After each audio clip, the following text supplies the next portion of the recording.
আসসালামু আলাইকুম। আজকে খেসারির ডাল দিয়ে পেঁয়াজু বানাবো। আমি ডালটা বেটে নিয়েছি। তারপরে এখানে দেখুন পেঁয়াজ কুচি, হলুদের গুঁড়া, লবণ, জিরে গুঁড়া, কাঁচামরিচ কেটে নিয়েছি। সবগুলো উপকরণ একসাথে মিক্স করে নিব।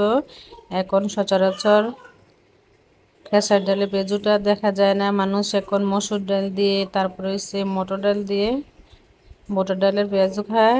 তবে হ্যাঁ, খেসারির ডালের পেঁয়াজুটা খেতে একটু বেশি মজা, একটু মচমচে হয়, খারাপ লাগে না খেতে। আমি একটা পাইপ্যানের মধ্যে তেল দিয়ে দিলাম।